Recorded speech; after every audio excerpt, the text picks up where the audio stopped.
예, 여러분 지난 시간에 F&B 배웠죠? 푸드, 먹이와 그 다음에 마이크로바이올로지의 그 B까지 배웠어요. 자, 지금은 BODSS 부하라고 해서 슬러지 부하. 우리 BOD를 L 단위로 썼죠. L 단위. 그래서 L을 썼을 때 로딩, 짐이라는 뜻이죠. 짐. 자, 우리 한번 봅시다. 이제 먹이의 양, 기질의 양, F의 대표값으로 제거 BOD5를 미생물 M에 요거 마이크로바이올로지의 대표값에서 혼합액 중에서 부유물의 농도 Mixed Liquor Suspended Solid로 나눈 것을 BOD, BOD SS 부하 또는 슬러지 부하라고 하며 단위를 이렇게 쓴다라는 거예요. 그래서 보면 이게 로드의 여기 있는 로드의 약자예요. LS는 MV 나누기 QS다. 근데 이러한 지금부터 몇 개의 인자들이 나와요. 몇 개의 인자들이 나오는데 그걸 여러분들 외워야 돼요. 왜냐하면 2년에 한 번씩은 그 인자 중에 하나씩 있고 다음 중 BODSS 부하를 나타내는 식은 혹은 다음 중 FNB는 그 다음에 다음 중 SVI는 SDI는 계속 이렇게 나와서 이거는 여러분들 정리를 해놓고 세미나 때로 외우면 돼요. 근데 이렇게 외우면 안 돼요. 자, 근데 통상적으로 BODSS 부하는 MLSS 곱하기 자 V는 공기 공급조 용적 이때는 속도가 아니고 V, Q는 유입 하수량 그 다음에 S는 유입 하수의 평균 BOD5의 농도를 분자에 준다.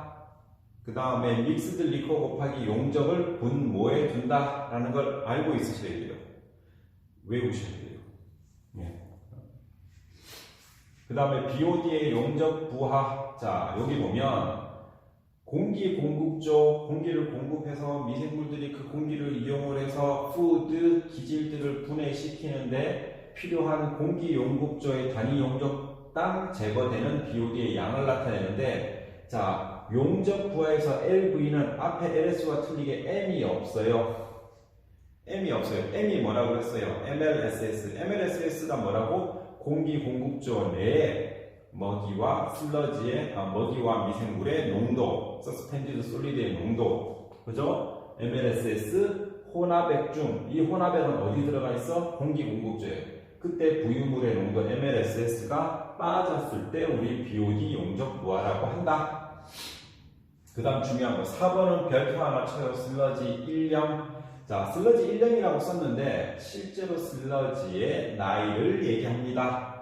자, 슬러지 1령은 유입 부유물의 공기 공급되는 평균 시간을 얘기하는 거예요. 자, 슬러지령 나이라고도 하고 다음 식으로 나타낸다. 자, 슬러지 HAS는 MIQ, MV. 자, 이때 MI는 요 I자가 인렛이라는 뜻이에요. 그러니까 유입된다라고 할 때 인렛의 약자예요. 인렛의 서브스크립을 써가지고 MI라고 썼어요. 뭐라고? 이거는 요 위에 있는 거는 공기 공급조 내에 부유물의 농도를 얘기하는 거고 MI는 유입수의 부유물의 농도를 나타냅니다.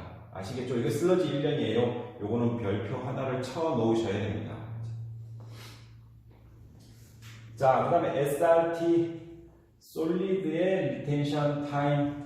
자, 원래 반응조를 설계할 때, 침전지를 설계할 때 2에서 4시간 정도라고 했을 때 용적을 Q로 나누면 그게 이론적 체류 시간이라고 했는데 그거는 물의 체류 시간이고요. 지금은 솔리드 고형물의 체류 시간을 나타내는 SRT는 침전지를 포함한 활성 슬러지 처리 공정계 내에 전 활성 슬러지 양이 개외, 그러니까 이 시스템을 빠져나가는데 얼마만큼 머무르냐 하는 것들을 나타낸 거예요. 근데 이렇게 보면 연락에 외우기가 힘들 것 같아요. 연락에 외우기가 힘들 것 같아요. 자, 일단 V 되는 건 다 분자에 있어요. V 되는 건 다 분자에 있어. 그죠? 그 다음에 Q 되는 건 있어요. 근데 여기서 외워도 될 게 R이라고 하는 것은 내가 R은 뭐라고 했어요? 반송이라고 그랬죠. 리사이클. 그죠? 그 다음에 F는 뭐라 그러냐면 최종 침전지. 자, 최종 침전지를 영어로 뭐라 그러냐면 final. final sedimentation basin이라고. final. 그죠? 그 다음 최종 침전지 내 활성 슬러지의 최적이니까 볼륨. 그죠? 자, 활성 슬러지의 체중에 VC라고 그냥 표시를 했어요. VF라고 해도 상관이 없는데. 자, VR은 반송 슬러지 개의 최적. 반송 슬러지 할 때 그때 최적을, 리사이클. 자, 이녀 슬러지는, 이녀가 영어로 뭐예요? extra. 남는 걸 extra. 자, 엑스트라라고 하죠. 그러니까 SRT는 이러한 식으로 표현을 한다. 자, 나가는 놈, 요거는 들어오는 놈이에요. 전체 합수 처리장. 그 다음에 요거는 반송 슬러지계 내에서의 최적. 그죠? 반송 슬러지계 내에서의, 최종 침전지 내에서의 최적. 반송 슬러지계에서의 최적.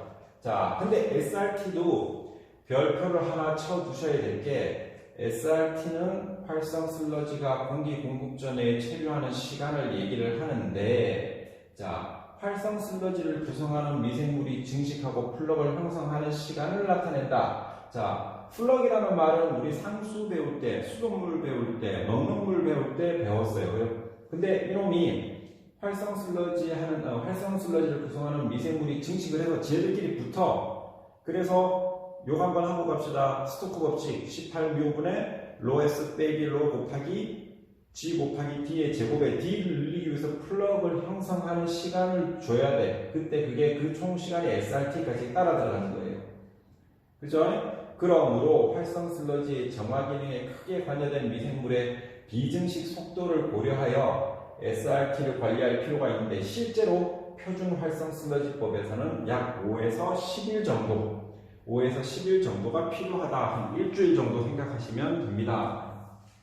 자, 그 다음에 내가 기르고 있는 미생물들이 얼마만큼 건강한지, 그 다음에 그 유기물들을 분해하는데 적당한지를 평가하는 지표들이 몇 가지가 있어요. 그게 SDI하고 SVI예요.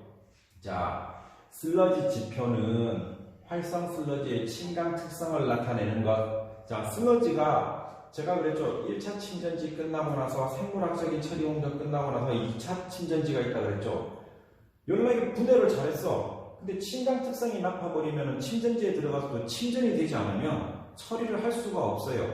그러니까 침강 특성을 지표로 나타내서 그 지표를 달성하는지 혹은 달성하지 않는지 설계하는 사람이나 시공하는 사람이나 운전하는 사람이 알고 있어야 된다는 거죠. 그래서 일반적으로 슬러지 지표는 슬러지 용량 지표, 볼륨, 그 다음에 슬러지의 밀도 지표, density, 자, 슬러지 볼륨 인덱스, 그 다음에 슬러지 density 인덱스가 있으며 SVI를 사용하는 게 많은데, 실제로 SVI를 구하면 STI도 구할 수가 있다라는 거죠. 근데 어떻게 측정하냐? 자, 조금만 보시면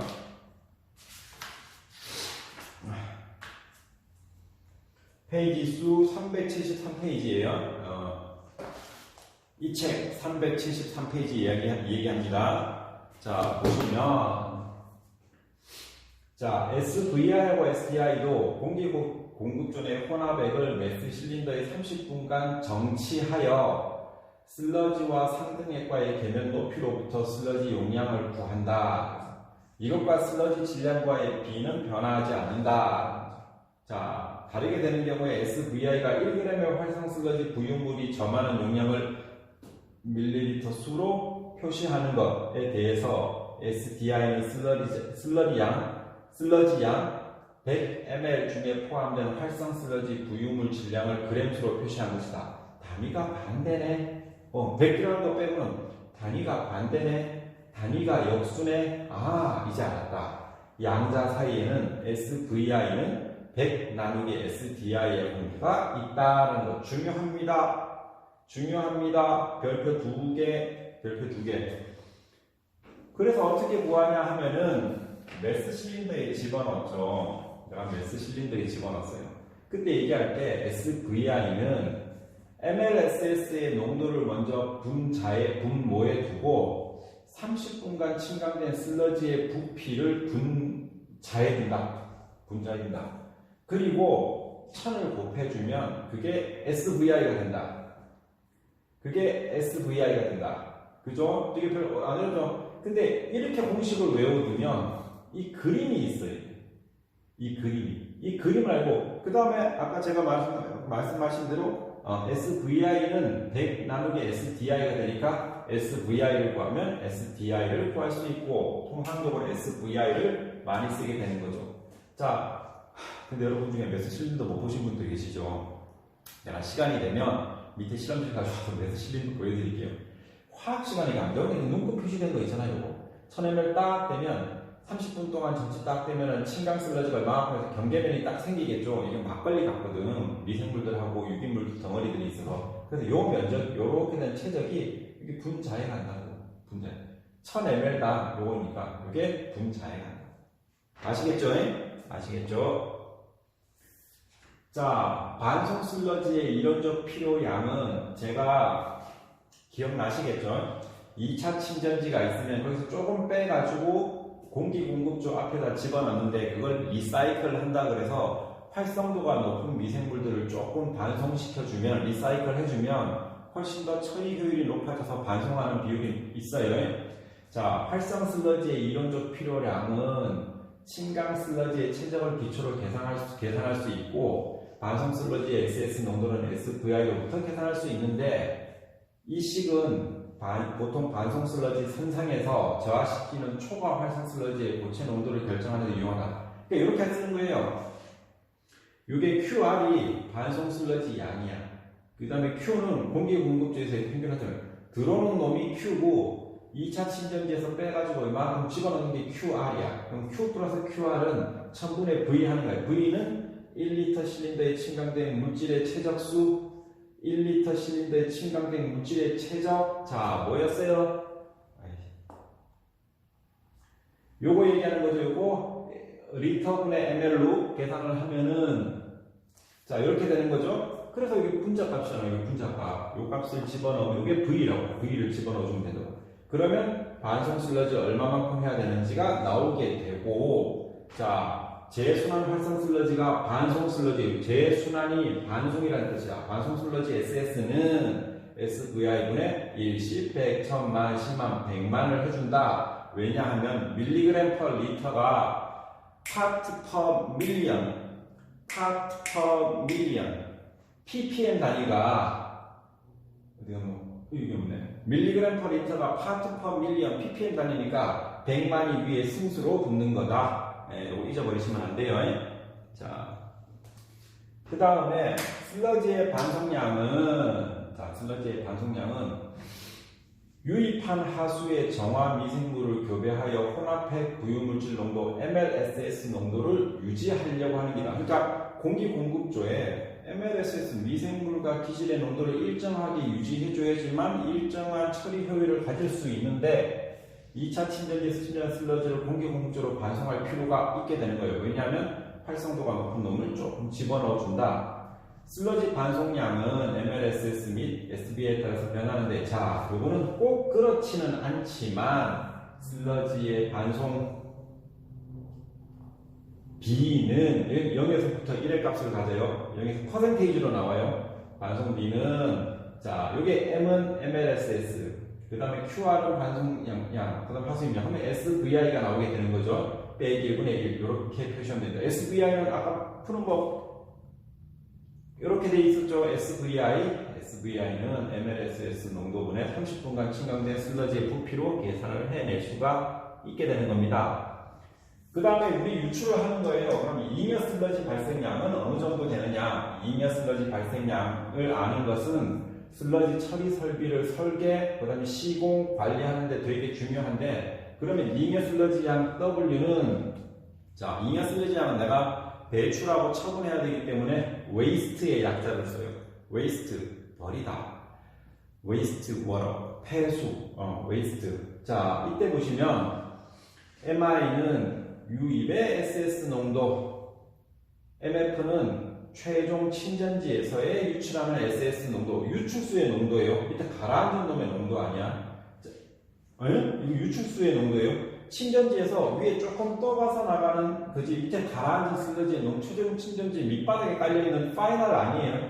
자, 들어오는 놈의 MLSS 농도에서 나가는 놈의 저기 친전지에서 최종 친전지에서 나가는 SS의 농도 곱하기 10의 마이너스 3승이니까 이렇게 계산을 한다라는 거죠. 자, 그때 부유물질의 제거율 뭐 하는 건데 요게 중요합니다. 요거 여기는 나중에 에타 값을 이렇게 해서 우리 에타라고 읽어요. 에타 값을 어떻게 주느냐는 별로 중요하지가 않습니다. 자, 그 다음에 소요 공기량, 소요 산소량, 활성 슬러지 생물의 전칙과 그 다음에 활성 슬러지가 유기물을 분해하는 데 필요한 산소량은 다음 식으로 구하는데 통상적으로 A'하고 B'은 주어져요. BOD 1kg 분해하는 데 필요한 산소량, 그 다음에 MLS 1kg당 데이당 필요한 산소량이 주어져. 그죠? 그때 L은 제가 BOD야. BOD 얼마 들어오는지. Z는 공기 공급 전에 혼합물의 부유물질의 양이라고 그랬죠. 자, MLSS의 농도 곱하기 V는 볼륨 얘기하는 거예요. 그죠? 그럼 여기에 서스펜디드 솔리드하고 여기에 제거율 곱하기 들어오는 양 얘기하는 거예요.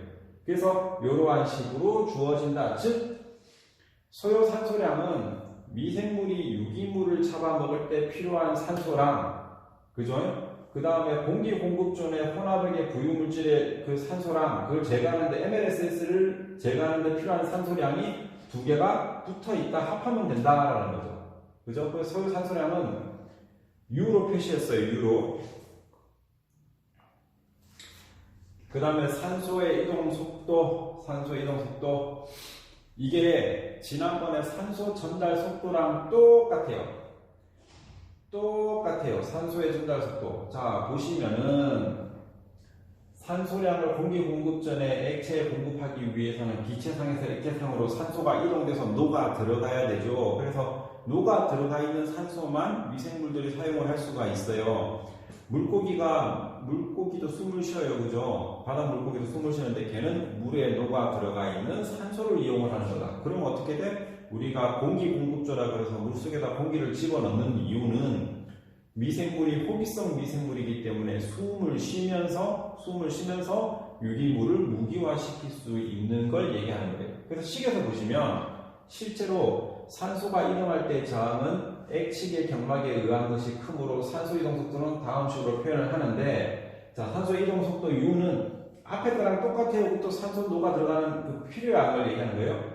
KLA 곱하기 CS 빼기 C. 자, 이때 C는 concentration 얘기하는 거예요. 자, CS는 그때 그 온도에, 그 상황에 그때 그 온도에 산소를 최대한 녹일 수 있는 포화 농도, 이건 아마 주어질 거예요. 그 다음에 C 값은 지금 현재 공기 공급존에 있는 산소의 농도, 그 다음에 A는 기체와 액체의 접촉 면적, 즉 산소 공기방울이 요만하게 들어가면 요게 면적. 그래서 그때 왜 그런 얘기도 했을 텐데, 공기방울을 하나 올리는 것보다 두 개 올리는 게 비표 면적이 크기 때문에 산소 전달 효율이 좋아진다. 자, KL 값은 물질 총괄 이동 계수이기 때문에 얘도 주어져요. 그래서 U는 KLA 곱하기 CS-C. 그러니까 물속에 녹아 들어가 있는 농도가 작으면은 포화 농도는 정해져 있어. 20도 내 물에 산소를 녹일 수 있는 최대 양이 8.5 ppm 정도 될 거예요. 8.5 ppm. 그럼 만약에 지금 물에 녹아 있는 게 1 ppm 밖에 안 된다. 8.5 빼기 1 ppm. 그 다음에 공기방울의 크기, 뭐 대충 평균 잡아서 집어넣고, 그 다음에 KL 값, 주어져서 계산하면은, 지금 산소가 얼마만큼 속도로 이동하는구나. 만약에 이게 8.5인데, 지금 녹아 있는 게 8 ppm 정도 녹아 들어가 있으면은, 잘 안 녹아 들어가겠죠. 자, 그래서 A는 공기 공급조 전체의 기체와 액체의 접촉 면적을 얘기를 하는데, 단위 최적당 기체와 액체 접촉 면적을 그냥 small a, 그 다음에 공기 공급조 용적 전체를 V라고 하면 앞에 있는 식은 큰 A를 AV로 바꿀 수가 있겠죠. 근데 보시면 여기도 나와있죠. 요 A와 앞에 있는 공기방울의 면적이, 공기방울이 동그랗게만 올라가? 찌그러져서 막 올라가잖아. 숨을 물속에 확 쉬으면 찌그러져서 올라가잖아요. 그러니까 큰 A와 작은 A 표면적을 직접 측정하는 것은 곤란하므로 통상적으로 KLA를 총괄산소 이동량 배수라고 부르고 이 값을 책에서 줘. 이 값을 책에서 줘. 근데 KLA 값은 온도에 따라서 변해요. 제가 아까 20도에서 물에 녹일 수 있는 산소의 포화 농도가 한 8.5 정도 된다고 얘기했죠. 근데 30도는 더 작아져요. 물이 차면 찰수록 훨씬 더 잘 녹아들어가 헨리의 법칙에 의해가지고. 자, K의 온도에 따른 변화로 이렇게 아레니우스 이퀘이션을 써서 세타 곱하기 T-20도라고 하는데 이 세타의 온도 계수가 이렇게 주어진다. 근데 이때 문제가 T 값은 절대 온도예요.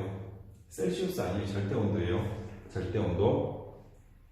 자, 그러면 보통 하수에서 KLA 프라임이라고 짓죠. KL 프라임이라고 짓는데 여기에 요 A20 곱하기 세타 T-20을 A 프라임이라고 지어. A 프라임이라고. 근데 이게 실제 값과 틀리니까 알파를 0.85 정도로 준다 이거죠. 그죠? 그 다음에 산소 포화 농도, 아까는 대문자 S로 되어 있던 그 값도 배수의 종류와 농도에 따라서 다르면 일반적으로 배수 산화 포화도의 농도를 그냥 베타 곱하기 실제 이론적인 값의 C'이라고 하나 주는 거예요. 자, 근데 여기 CS 이거는 청수, 하수가 아니고 그냥 깨끗한 물, 수돗물도 아니고 진짜 깨끗한 물, 뭐냐면 증류수 같은 거.